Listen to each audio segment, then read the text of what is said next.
Hello and welcome to Building Your T-Shirt Empire. My name's Cole, and with me, as always, is Gavin. This week we have a very special guest, Zach Acorn. Zach, is basically everywhere in the industry.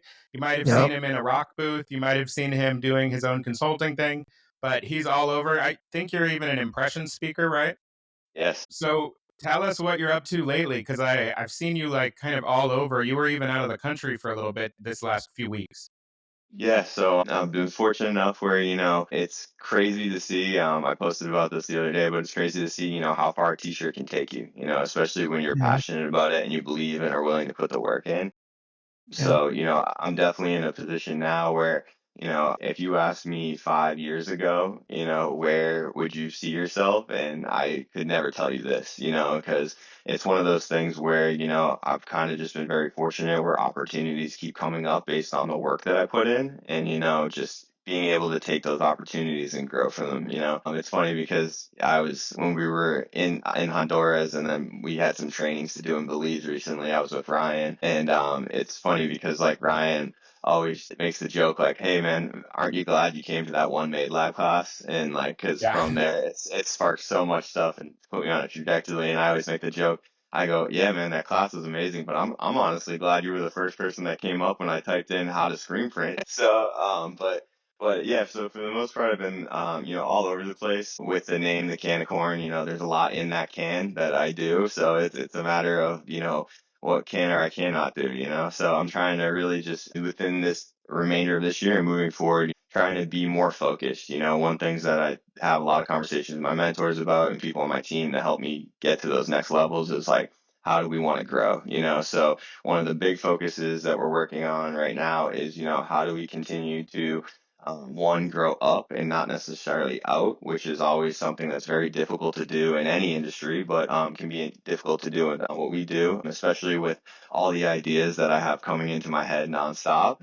So getting better at that. And then, getting, to a point where I have a better understanding, whether it's with my businesses or my personal career in it and individualness is just like, how do we get to a point where, I'm always, running what I'm doing? It's not running me. And how do we get to a better point where, you're getting away from that, traditional exchange. And what I mean by that traditional exchange is how do I get away from necessarily exchanging my time for money? Because when you really look at that and, that's what we all fall into, especially when you're trying to be in survival mode or hustle mode, you're really just doing that even exchange. But when you really sit down and look at it, you're really confining yourself because if you continue to do that even exchange, you can literally tell yourself exactly how much money you're even capable of making in a year versus if you can figure out those revenue streams and figure out how you can make yourself more profitable while at the same time, helping others, which is a big thing for me, and helping the people around me and companies grow, that's the true goal. So, with those things in mind, I'm just working a lot on trying to be more focused because as you had said, and I appreciate the intro, is like, you have been seeing me do a lot of things and with that, we've had some great traction with those things, and I'm very proud of that and happy and blessed that everybody's participated in it. But, I'd like to see those things all get to the new level to see the way I envision them in my head or the vision that I have for everybody that's involved for it. So, like I said, those focuses of growing up and not out, that's a big focus for me right now. I feel like that's what everybody needs to be doing. I have the exact same problem where I just come up with some new idea and then it's like that new idea could make me a few grand. So then I'm like, well, now I'm going to pursue this new idea because my other revenue is like going to happen either way. And then I find myself not actually growing like the core business because I get like shiny object syndrome.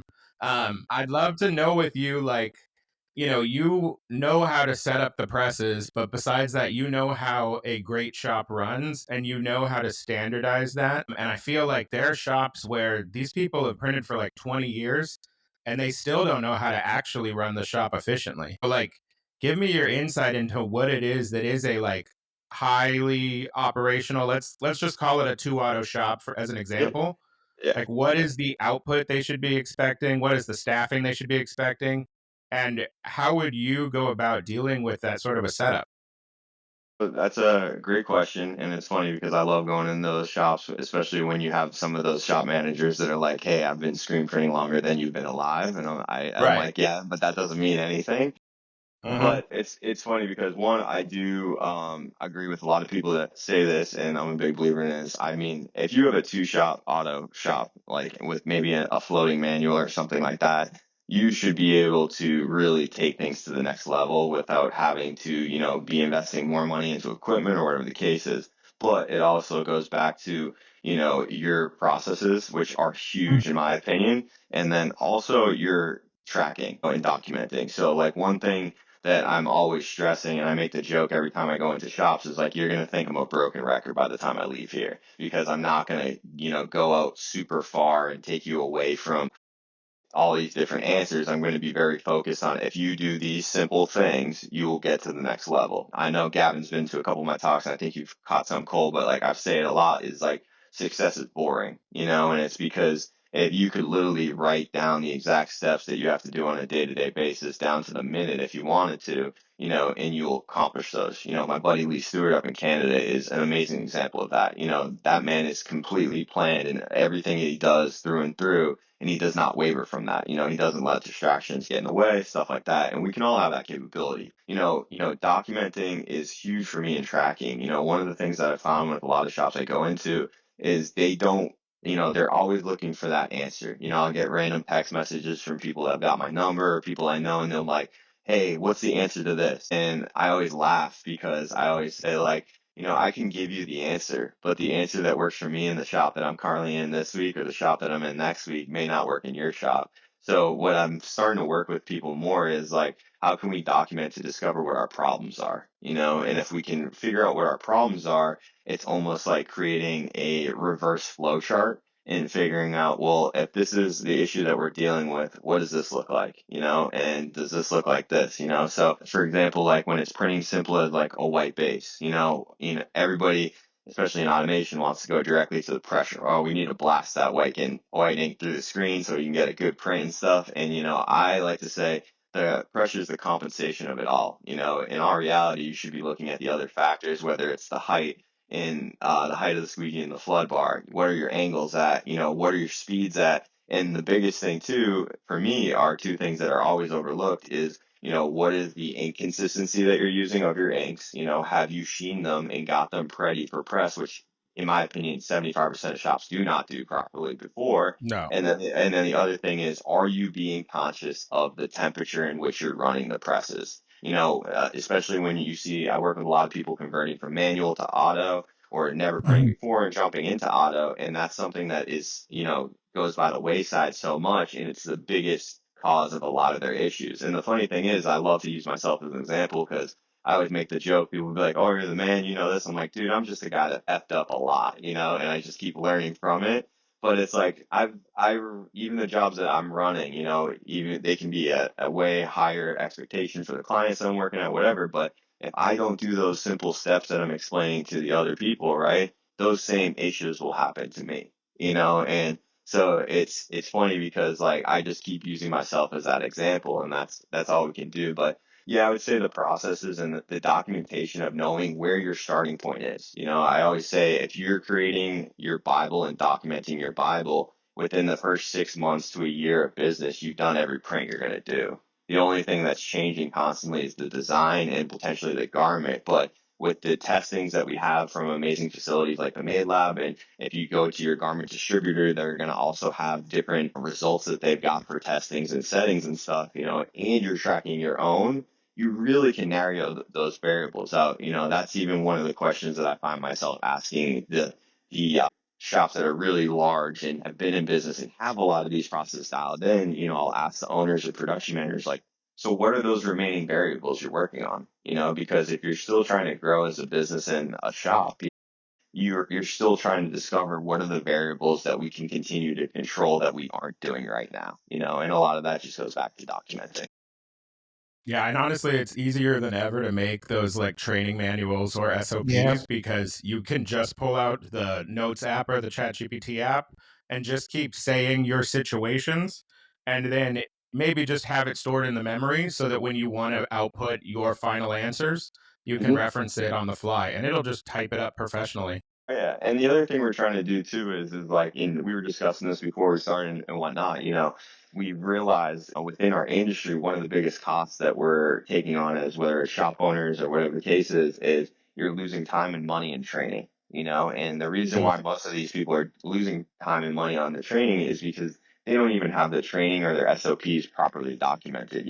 There's some shops that we're working with where it's like, we're taking these SOPs not only to a written documentation to then a printed documentation on the wall, but then to a QR scan documentation. So where it's like you have these QRs on different sections of the shop or equipment, you scan that QR code and there's a video within that shop of myself or somebody else in the shop doing that exact SOP. And when you take that time and you do those due diligences to do that and set your shop up, what you're also doing is you're setting yourself up for future success because one thing I've seen in the employment aspect, whether I went through it myself or I've seen it with other shops, is, they are constantly giving more and more chances to their employees or they're having frustrations with their employees because things aren't getting done the way they have it in their head and they know how to run it because having it in your head is not necessarily how your company has it.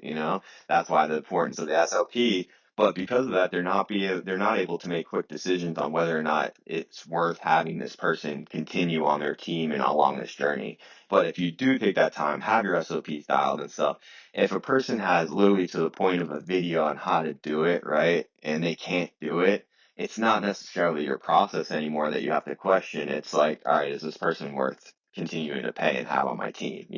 And that's a tough thing to decide as a business owner. I think that's one of the toughest skills that you have to, get good at is knowing when to fire and when to hire. It's you talk to a bunch of different people. Hire fast, fire fast, or hire slow, fire fast. Like everybody has different opinions, but it's willing to be able to make a educated decision on whether or not this is going to work for your company. And that goes back to what I was saying earlier for myself is everybody needs to look at the fact that are you running your company or is your company running you? And if you're running your company properly, you should be able to find the right people to help run it with.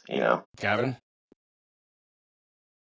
you've been I so just like silent. I I feel just like it's love seeing Gavin Gavin time. smile. He's just smiling over there, shaking his head. I love it. I just like listening, man. That he was just your energy is infectious, man. So I just that's why I'm sitting back just laughing. No, I'm just impressed by everything that you're doing. I actually don't have a question right now. I'm impressed by we talked about this new thing that you're launching. If we want to get into that right now, print plugs is that what Yeah, you calling it? So yeah, yeah, tell us a little bit about print plugs and what is this new idea? How is it going to help people? How's it going to yeah. help the industry? So print plugs, like I was saying, and Cole and I both agreed we struggle with the fact that we have an awesome idea, we have the right connections. Let's make it come to life right away. So Print plugs, hold on. Let me say this. So yeah, when you guys were both saying, "Man, you guys have all these ideas. You guys just go out and attack them." I'm yeah, like the complete opposite. I have all these ideas, man. I am fighting in my head, man. Stay focused to one yeah. thing, and keep that And one you, thing. Yeah. And you need to because like it's funny. My girlfriend Lucy, who you both met, is like she's a part of this journey a lot with me, and it's funny because I'm teaching her a lot of the ins and outs of the business side of things. And it's funny because we were going over this business proposal we were giving to a company, and she's like thinking about it like in her head. I'm watching her think about it, and I'm like, Lucy, like you can't do that. And she's like, what do you mean? I was like, if you think about it too long, you're not going to do it. I go, that's Right. business. And then so I was like, that's why you and I can relate on that, Cole, where it's like, all right, we have an idea, we need to make it happen because we know it's if we don't act on it, it ain't gonna happen. So, but with But Yeah. there's that, something about consistency. Like, I know yeah, this guy Andrew who had a multi-auto shop. He was doing like fine, but it was that kind of thing of like static shop that never gets past whatever, like 900,000. And then he shut it down and started doing exclusively merch for cheerleaders, and it was just nothing but cheerleader camps, and that was it. But now the guy like owns the entire nation for cheerleader camps, so he's making more money on a laptop being a broker, sending all this stuff out contract, and the only thing he markets to on the planet is other cheerleading groups and camps. And because he's gotten so much of the market, like most of the girls already know that's the people you go to, even if they yeah, haven't met him yet. And like 100%. that focus from him made him way more money than when he was sitting there and like accepting any and every job in a normal print shop. 100%. And that goes back to, are you growing out or are you growing up? And that focus is a Yep. Mhm. big part of that because, like, for example, my goal has always been, and we were talking about this, is like I want to be a tool and a resource to, not only one help the screen printing industry, but grow it to back to its full potential. I feel like it's one of those things where we're in a position where we're having this huge shift of people leaving the industry, but we're not replenishing the industry with the youth or getting new people and excited about it, right? That was part of the reason why I wanted to come up with, say the Printmasters Throwdown, where we're getting people excited about the competitive side of screen printing, which relies back on how skilled are you, as a printer or something like that. And then like now creating working with the print plug side, which is something another project that I'm working on is like how do we one replenish this? Whether it's providing education for youth or providing an opportunity for youth to get involved through work or necessarily creating the directory like we've been talking about where you have a directory of skilled printers at different levels of what their capabilities are and being able to contract them out into shops with the demand. We're seeing a big shift in all industries. I was having a conversation about it today with somebody in a different industry, where we're gonna see more contracting than we are employment, and it's just because with the way everything's going financially and economically, it's one of those things where you're having way more liability as a shop owner or company owner with having a larger employment scale versus if you have very specific contracting, you can go out that route. And then on top of that, it also allows you to have, what we were talking about it with it too, is you have that ability to grow faster because instead of you having to necessarily think that you need to buy more equipment right away to incorporate it within that 8 hours of what your team already works. You can have these contractors come in on the offset hours and maximize that equipment because on average, most equipment that we see in a screen printing shop is being used maybe 8 hours a day, and it's funny because we all know the same thing is you're not making money unless those presses are spinning, right? So it's Mhm. funny because every time I hear that in my head, I'm like, it's funny that we say that, but we all fall into the same thing that there's 24 hours a day. And in our reality, 16 of those hours, none of that equipment is even on. So it's like, how do we maximize that more versus, trying to build more debt or, get ourselves in a position where we don't even have the proper operation or operators, to get us to that It's next funny level. because your idea is something that I see on like weird guy to guy deals all the time. Like I know multiple guys where like this guy owns an auto and this guy's like, "Oh, well, if I get a corner of your shop, I'll throw my embroidery in there, and then if I have an auto job, then I'll throw it on yours." And like they don't even make a contract. Like it'll just be these kind of like winging it like deals. And if there was a systematized version of that where it's like, okay, here's a garage printer who has all the skills, but he has no reason to have the overhead. And now he can come in because so and so's printing for a big band run and like they Oh need yeah, someone that be an operator. yeah, It's what we've been doing naturally in the industry, but we've been doing it by just hoping we find someone. And it exactly. hasn't been like systematized and there's been no grading scale.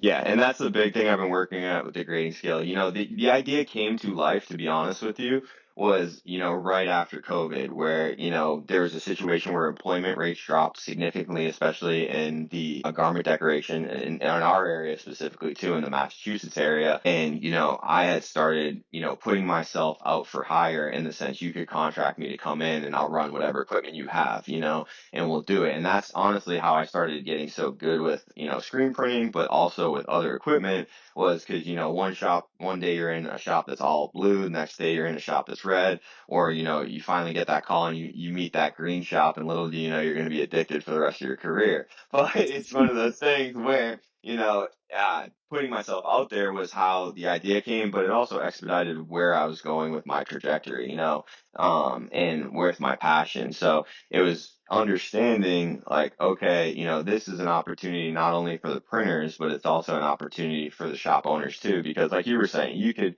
make these unofficial trades, or, you could be somebody that's, I really love this. I really want to build this, but, I'm still in my garage right now, like you were saying, a garage shop printer. But I also know there's a lot for me to learn. And that Yeah. was the one thing that I wish I jumped into even earlier in my career, was like throw myself out there sooner just to learn. Even if you like go through the ranking system and the processing system and you're just like, all right, I'm starting more on that base level, right? But this is Mhm. going to get me exposure into other shops. It's going to get me an exposure to other equipment that I may necessarily would have never touched or seen unless I had made a huge investment that could potentially put me out of business, if I Yeah, don't right. have that business built. So, and we were talking about it also earlier is like it also gives you that ability, whether you're a big shop or small shop, to figure out how can I handle those big whales, because like we talked about, those big whales will set you forward, but they'll also, set you back if they create too much of a splash in your current production and, it destroys everything else you've built. So,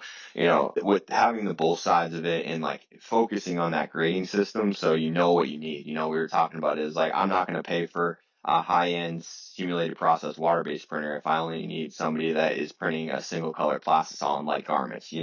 So these are where I'm having my price point differences. But growing it, it's also taking into consideration, which I've learned from doing the contracting with the other trainings, with the other equipment companies and stuff like that, is how do we minimize the other costs? And the other costs are consisting of, travel, lodging, stuff like that. So Yeah. really being able to grow the program up, whether it's like we start tapping in with the youth and getting the youth more involved at a younger age, or just being more vocal at putting more printers or operators, you could say, too, through this grading system where we at least have a baseline. Because the more printers we have nationwide, the easier it is for this program to grow, and long term, it'll be easier for shops to grow too. Because you could even be having as a smaller shop, right? You could be taking on a job that you might not even have the skills to handle, right? But you could contract somebody to come in, run the job. Not only are you getting the job done, but you're learning from watching them, which is huge, because you're also paying for education, which is a big thing in this industry that I feel like a lot of us fail to jump on, and invest into that education early on. But it also gives you the opportunity too, when I was talking about the use of equipment, like with the whole contract printing and stuff, I love it. Don't get me wrong. I understand how that helps shops grow and stuff, but it also sometimes can be bad because it's a race to the bottom for pricing too. But you're also sometimes paying for equipment that's sitting in your shop and you're not even using it because you're sending it out to other shops. So like, how do we, as Lucy has me saying, instead of kill, how do we feed two birds with one stone, And so with that, this is something that I've been passionate about and trying to explore and work with other people to see how we can develop. But like I said, I've been kind of taking my time with it. It's I've seen how certain projects that I've taken on and gone into, whether it's with the throwdown where we're finding our biggest bottleneck right now is the post editing side of it, because we have plenty of people that are looking to have more challenges, whether it's impressions. Hosting one at Ryanet, other distribution places, all this stuff. We have so many people that have been reaching out and wanting to be part of them too, which is so awesome to see. But it's also like, all right, we need to figure out how to develop this program so that we can either one, sell it to a production company that can actually handle this on a larger scale, or figure out what does that look like financially and team wise to actually get the production out there. So going back to print plugs, it's the same thing. It's like I don't want to jump out there too soon and shoot myself in the foot for a tool that could be and a resource that could be huge to the industry. Man, I really love this idea because I remember like the first really big job we got in our shop when we was growing. That job it really almost took us out because we was doing some print that we had no business doing. We was trying to do foil, and the glue ended up sticking to the shirts, and we had just watched the video. We think we could do it just because we watched the video. That job ended up costing us a lot. So I really love the idea. So let me make sure I understand what this is. So I'm gonna summarize what's in my head right now. So Print Plug is a directory. These printers are gonna be certified, like people Mhm. that they're certified. I'm thinking they're located throughout the U.S., right? Like right now, Yes, you sir. are in Massachusetts. I'm in Florida. He's in California. Mhm. What if I need it? What if he Yeah. needs it? Right. Yeah. So it's a online platform, maybe like a web based thing where people Mhm. go and kind of book the people. Yeah. And I'm like thinking like, what are the prices and stuff like that? Are you guys that far along? Like, what's So like that's what talk we're about trying to. rollout? Yeah, Can I that's use that right now if I wanted to? so it's one of those things with that, and that's a great question, Gavin. And it's like the pricing has been something that I'm trying to figure out. Like with me, Long term, I look at it as how do we make this a community thing? You know, like you guys have heard me through the industry since I came in, like teamwork makes the dream work, teamwork makes the screens work, all that stuff.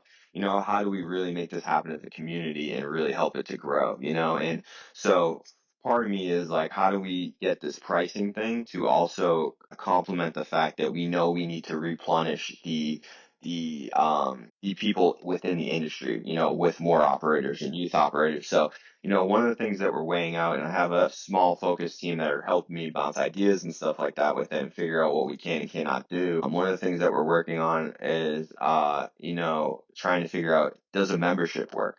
You know, because if Mm. we can have some sort of membership program set up, yeah, maybe you're not using them all the time, but that's how you get your access. But that membership fee also goes into building the program out, whether it's sponsoring, say, a high schooler from Skills USA or the local vocational school to go through our program and get implemented into print plugs. Or, you know, the other things we're looking at too is like ways to replenish it is like, all right, if we can build these sponsorship programs by having these memberships, which, you know, sit into the company as, you know, investing into the future, you know, what are some other avenues that we can go into to find, you know, people that can be more on a local basis? Because, like you said, if you're all the way down there and you want somebody to come down there, if we only have people up on the northern side of the East Coast, you know, you're going to have to endure those travel costs and stuff like that. So, you know, the big thing is figuring out like how do we grow that. So the I You membership think know, it's a aspect is something. it's you a know what I perfect think? pipeline coming out of like the Ryonet or slash Made Lab education program, where it's like you become a level one coming out of their classes. And so the people are essentially investing in getting that first certification, but then you definitely know that the strangers have been certified and you're not like hoping by trying to have them mail you tests or something.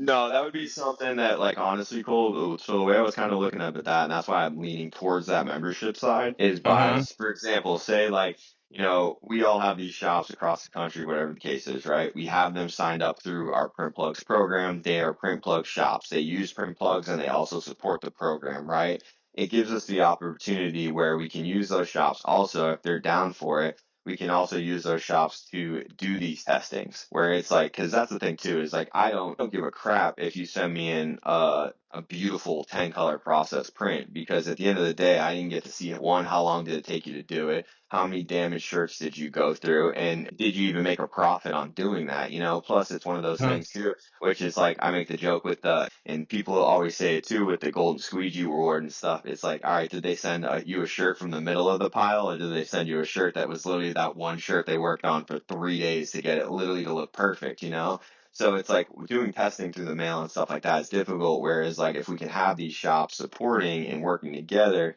we can kind of look at it as like, all right, we have say, you know, Kyle wants to jump on this, so we're going to take Kyle to this shop on this day when it's not going to interrupt their production, and we're going to put him through a little test, and we're going to see how it goes based on, you know, what he filled out on his application, and can he actually handle those things that, like I was saying, when I, you know, can give you confidently and say Cole's going to get Kyle to come in there, right?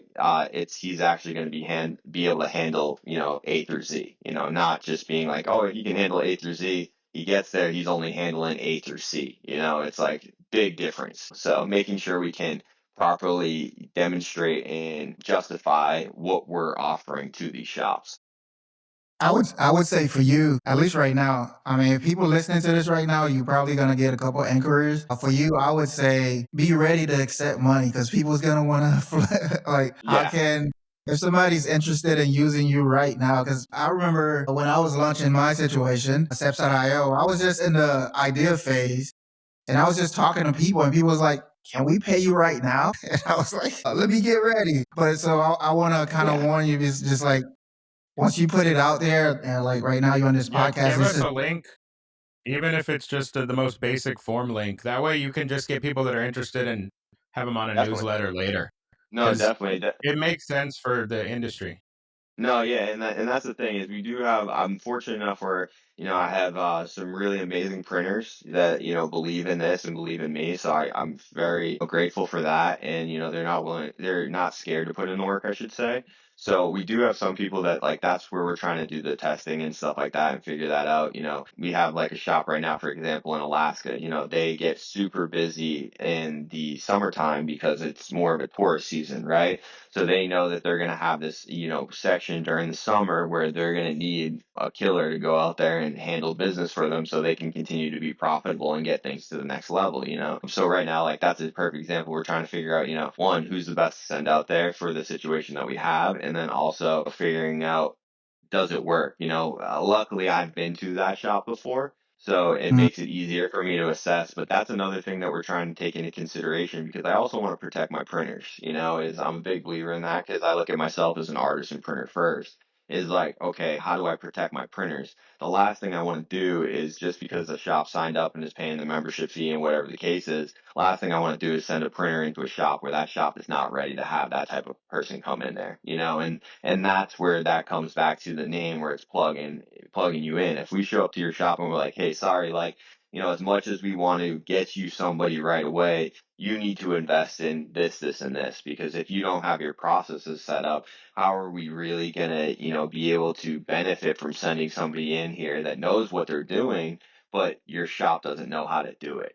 So it's finding that balance where whether it's beta testing new shops where hey maybe myself or the other people that I've been working with they have to go in first. Yeah, you're going to pay a little more on that first visit or whatever the case is, but we're getting the proper assessment of how ready are you as a shop. And that's beneficial for you as a shop too because if there's bottlenecks that we're recognizing or there's issues that we're recognizing when we're trying to help you just get to production, we're also going to help you on the day to day. Like that, me giving you that information and saying you're not ready for this printer to come in yet because of X, Y, and Z, right? You should also be able to look at that and be like, holy crap, well, if I change this to get to that point to have this person come in, who knows what my efficiency is going to look like for my day to day shop and my day to day team if we make these better improvements. yeah. Yeah, absolutely. It's crazy seeing like some of the shops that I've been working with that are smaller or just have less kind of education. They'll output on an auto like 240 units in like 4 hours, and I'm just like, it's like there's no way the math will ever math when you're doing No, that. And no. so there is just a lot of people who are missing the understanding that it's not crazy to have a two-man team hit 600 an hour consistently. Yep. And like they don't even seem to see the possibility in their own shop sometimes. No, and that goes back to like, just the basics of what we were talking about, even aside from, the whole Print Plus program and stuff, you look at it as that comes down to that documentation and tracking that I was talking to you guys about in the sense that like, do you even know what your shop's capable of doing? We've all seen those Excel calculators that go around to try to help you with the pricing and stuff like that on for your pricing matrix, but like, I also look at it more so on a scheduling capability more than anything, more than the pricing is like, do you even know how long it really takes you to run 1,000 shirts? And it's like I just came from a shop out of the country, and it's like crazy. They've had their Rocky press now for not even 5 months, right? And they already have 230,000 impressions on it, and it's like Golly. holy smokes, right? And you're like. And you're going down there, and I was going down there to help them with their processes, get them to the next level with, whether it's the supplies and stuff like that, right? But it really opens your eyes and it supports what I'm saying, where it's like, you're capable of a lot more than you think you are, and it's just so it's like crazy because like before then I was blown away with another shop that we built out in California that had already puts like close to 60,000 impressions on their Rocky press in such a short period of time. And then you see that and you're like, holy crap. So but it also gives you that idea too when you're starting to document, you're starting to track this stuff. It's starting to tell you more about on paper who are you, and that's one thing that it helped me a lot with, where I was starting to track all the stuff I was doing because, like, one, I wanted to be able to say, all right. If I just did this job, I tracked it all. I kept all the things I needed, angles, screen mesh, color, all that stuff. Well, now I should be able to take that job and I should be able to handle it to anybody that's skilled enough to run this press, and they should be able to get similar or damn near close output that I got on that job, you know, and that's how you scale your Hmm. business is that consistency we are talking about and that repetitiveness, right? But with doing that too, it's also going to tell you like, who are you as a producer? Who are you as a business? You know, and who's your best client? You know, that's another thing that tracking all this plays a big factor in, you know, for me, when I started tracking my stuff, I started to realize I was like, damn, Zach, you're going out after anybody you can, whether it's Joe's Plumbing, Stacy's Bakery, whatever the case is. And then with the jobs that you really want to do, you're spreading yourself so thin you can't really do that, you know. And then you start battling with internally where it's like, well, we're giving this person a discount. Should we give them this quality and stuff like that? And you know, one of the things I believe in the most is the way you do one thing is the way you do everything. So you don't want to set up your business in a sense that, well, yeah, we're going to do pretty good quality for this person and really good quality. It's like, no, because if you want to be able to produce at the highest quality at every time, you need to be only working at the highest level. So with myself included is like, you know, that's why I work with, I'm working more so towards partnerships and working with other shops and stuff like that is like, I know that, yeah, I may be able to help a company get their merch and stuff like that, but that's something that Zach should not handle. You know, that's something that this shop should handle. That's more in their wheelhouse versus like me personally, I enjoy working with the larger companies, whether it's agency work or direct connection with like companies like Jumpman, Nike, and Adidas. Like I know that's more in the stuff that's going to keep me excited and it's going to keep me wanting to grow and help me grow. So, you know, and all Hmm. that goes back to just tracking and understand who you are and what you're working towards and how you get that level because you know those big fish come or those big whales come by and you don't have those processes in or you don't have that understanding, it's going to hurt you big time. It's not going to help you. Yeah, the big customers are interesting because, like, for me, marketing agencies have been great Hmm. because they have that corporate in client. And the truth is, some of these corporate in clients, they're paying like $18 from the marketing agency for a printed t shirt. Oh And yeah, then the marketing agency might go and try to beat you up, but they're also afraid of looking stupid. yeah, So you can get like far better pay out of that yeah, than you can like a true contract mass production kind of thing. mhm, yeah, And they will still have a ton of work for you. Like 100%. there are clients coming out of marketing agencies where like just one of their clients will do $200,000 in printing revenue with you over the year. And that's just one of their clients versus having to work with some of these people that are like brokering and middlemanning and then like race to the bottom and they want you to print for 89 cents. You might do the same Yeah, number of units, but you're not making anywhere same close to the same profit. money. Yeah, and that it's funny because I found myself, we all know it, you know, and it's funny because we always try to direct it towards the client and customer, right? And it's like you have three options, pick two. We all know what they are. Cost, speed, and quality, right? But the thing I find is like we're not asking ourselves the same question. You know, you get to be, there's three options, you get to be two of them. What do you want to be? You know, it's instead of people are leaving that up to the customer and that goes back to, are you running your business and determining who you're going to be, or are you doing the opposite and are you letting somebody else do it? And that's why it's like, if you can address that question before it even gets to the client, you know, you have a better understanding of if you're going in. You know, some people have like, what is it, a yes or no question where it's like you ask this person this question. If they say yes, you're going to work with them. If they say no, you're not going to work with them, you know? And that just goes back to understanding what works for you and taking the time to really focus on that so that you are, like we keep going back to, growing up and not out, you know, because saying yes to everybody is just going to grow you out. It's not going to grow you up. Yeah, I think that that applies a lot in the sales process too. Like with me, with some of my best like live event clients where it's been like Adobe or something, going in and just telling them how it's going to go works so much better than asking them what they envision and what they want and how do you want me to do it. Anything that feels like a little desperate in sales, people smell it out and they're like, oh, so you're like making this up as you go along. Whereas when I've gone in and just been like, this is what we offer, these are the amount of staff you need, this is the cost, this is the travel, blah, blah, blah, Mm, they don't really have any pushback because they want someone to take over. And I think that a lot of print shops are like hoping that somebody doesn't ask for a discount, but if they do, they end up giving it. And then when they say like, when do you need it by? they'll say like, "Oh, our normal turnaround's 2 weeks," and the guy's like, "I need it in 4 days," and they're like, "Okay, well, I will get it done in 4 days because I need Yeah. money." And so, Yeah. like, that attitude of not presenting your own rules publicly messes up your sales as well. Oh yeah, and a lot of that comes to too is like people are just scared to have the proper conversations or have the proper comeback. Like for example, it's most of us are dealing with so many other companies, right? You're bringing the representation to life of other companies through their company merch or stuff like that, right?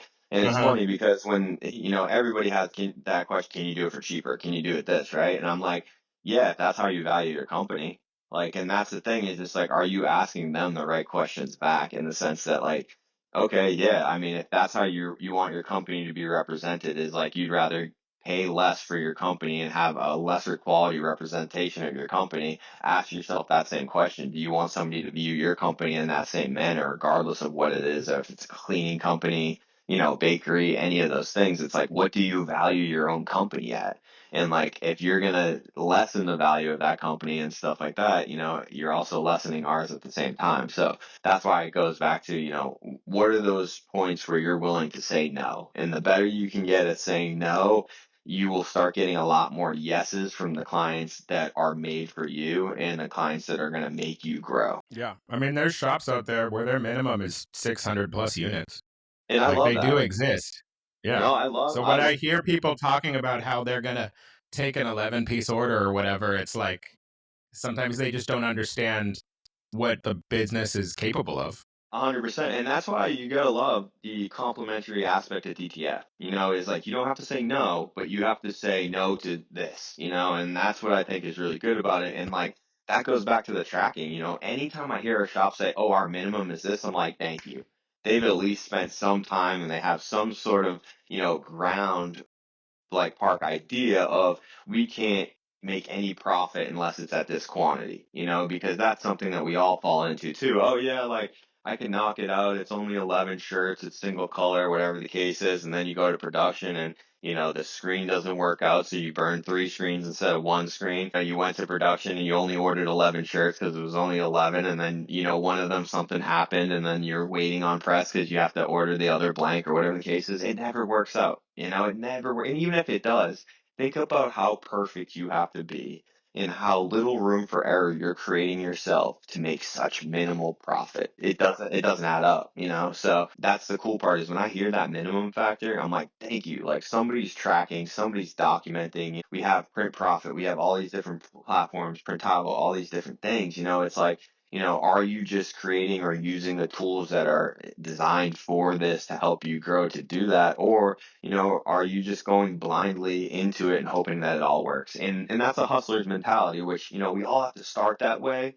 But the real growth is how do we change from a hustler to a business owner, or a business person. So I always loved, and I don't know if he completely invented it, but Brett Bowden introduced me to the idea of like a shop hour.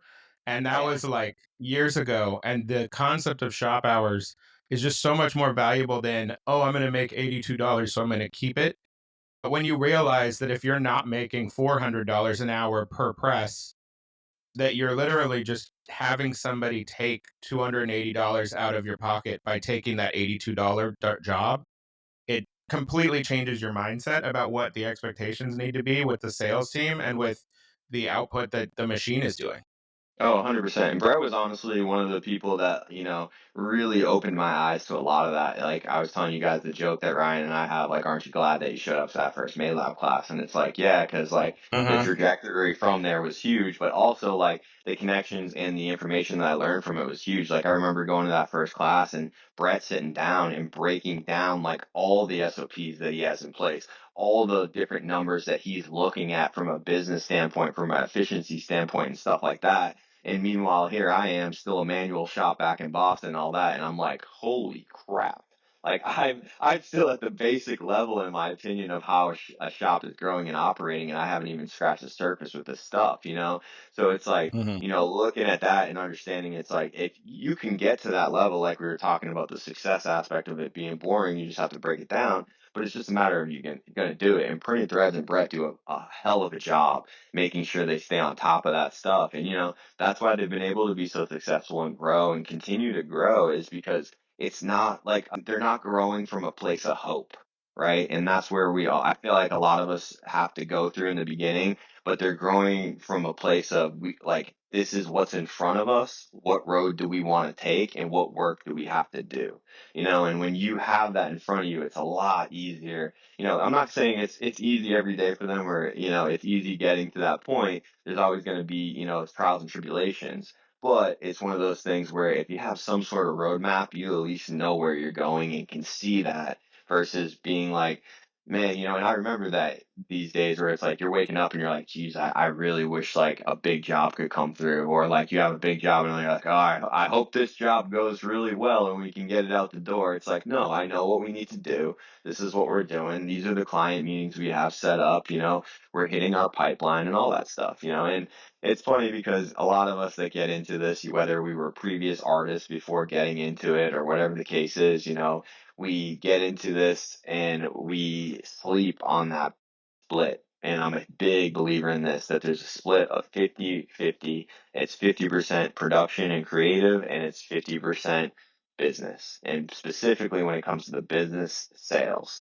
So having all those numbers, having all that information, and working towards creating that identification for yourself and your business, it complements both sides of what we need to do. Yeah, I think that we could probably talk to you forever, but Yeah, I love that. I I love would that. love to know if there's any specific ways that you want people to reach out to you, any specific websites. We can include the links in the description, but also just let Yeah. them know the best way to get a hold of you because I'm sure we'll have people who are interested in getting some of your help one on one. Oh, definitely. I appreciate it. So the best thing would be, just connect with me. You can connect with me through Instagram at the can of corn. That's my main personal one, but on there I have a link in there and I'll share the link with you guys also. But it's the link to my link tree. And what that will allow you to do is you can also whether you want to send me a DM and go that route, or what you can also do is one of the first connections up on the link tree is it says connect with Zach. You can submit a thing in there where you'll provide me your contact information and let me know, what you're willing to talk about, and I'll get back to you right as soon as I can. And I like to say right away, but I'm on planes a lot of times or whatnot, so as soon as I can, and we'll schedule a call and we'll figure out, what's the best route for you. Whether you just need a consulting call, or you need an in-shop visit, or you are looking to potentially use print plugs in the future, those are all this. Or maybe you just want to get your ass whooped in the Print Masters Throwdown, and I have no problem doing that too. Awesome. Well, thank you so much for your time. You have like so much insight into the industry, so there's kind of always more to be learning, and there's kind of an endless ceiling as to how big you can get. Like until we're doing the numbers that Fanatics are doing, we're all tiny. So it's really awesome to hear from somebody like you who's so passionate, and I really appreciate your time and thanks for coming on. Right back at you Yeah. guys. Love you When guys. when is your next show? When is the next show you're gonna be at? Oh shoot. So probably the next one I'll be at is probably gonna be I'm gonna try to go out to FredX, which will be fun. But I think the next one that I will be at for sure will probably be the Dallas show. I forget what's first. It's either the Dallas Impression Show or Pring United in Florida. I can't remember which one's first. But whatever one's first, I'll be at that one. United is in October. Yeah, so I think that one might be first. If that's one, I'll be at that one, and then I'll be at the water-based camp that will be following up with that too. If it's impressions, we'll be at impressions. We're currently working with impressions right now. One to plan the next talk that I'll be giving at impressions, but also we're working to see if we can make impressions Dallas potentially or Long Beach, whatever one works better timing wise, be the first in-person live Print Masters Throwdown. So we would love Ah, to be cool. able to bring that to, a live trade show event where not only will it draw attraction and get people more, but it also gives people more insight on real time on how the equipment's used, whether it's in those focus rounds. So super cool. Awesome. Well, I'll see you at Dallas. So Yes, that'll I be love fun. it. Yeah. The trade shows are always a good time. If anybody out there doesn't go, it's just you got to go and think about it as networking and not think about it as a place to go shopping. You can go shopping if you're trying to buy something, Yeah. but having the relationships in the industry is so much more valuable than just walking the show for 2 hours and deciding if you're going to buy one item. Yeah. Yeah. Well, I also make the joke too that it's low key therapy too for a lot of people, and sometimes for Yeah. myself included, where it's like we are so in our shops. We're all Quasimodo sometimes, where we're just working, working, working, and nonstop with our head down and stuff. It's cool to be able to go out and, meet people that you've seen online or just meet people for the first time and actually have that bond of, holy crap, this person's going through the same thing I'm going through, and with our industry being very specific, it's a very nice outlet to be at those trade shows and, grow, learn, network, and express events to one another. Yeah, that's pretty much why I go at this point. It's all about like relationships. Well, thanks again, Zach. No Thanks to problem. Thank everyone you guys. listening, and we'll talk to you guys later. Bye. So, Zach, don't actually